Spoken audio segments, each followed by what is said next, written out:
Aujourd'hui, on vous fait découvrir les plus vieux manuscrits de la Bible. La première Bible chrétienne illustrée au monde a été découverte au nord de l'Éthiopie, au monastère Abuna Garima, dans les hauts plateaux du Tigré.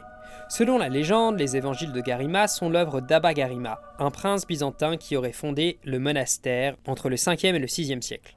Les moines ont protégé ces reliques des envahisseurs musulmans, des armées coloniales et des incendies. Ces manuscrits richement illustrés reflètent l'ancien héritage chrétien de l'Éthiopie. Rédigés en guèze, la langue de l'ancien royaume d'Aksum, qui adopta le christianisme comme religion d'État officielle au IVe siècle, sous le règne du roi éthiopien Ezana. Conservés dans une hutte circulaire au cœur du monastère Abuna Garima, les évangiles de Garima sont l'un des trésors du royaume antique d'Aksum. À l'intérieur, le texte est terne et effacé. En revanche, les couleurs des illustrations sont éclatantes, avec des violets et des bleus riches qui illuminent les textes sacrés. Inconnue du monde extérieur jusqu'à la visite de l'artiste anglaise Beatrice Plain à la fin des années 1940, l'intérêt académique pour ces textes a récemment augmenté, avec des travaux de restauration menés par l'Ethiopian Heritage Fund dans les années 2000.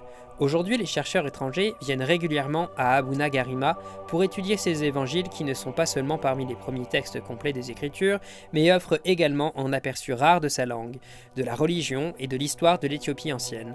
Ils font véritablement partie du patrimoine mondial et constituent des sources indispensables pour les chercheurs.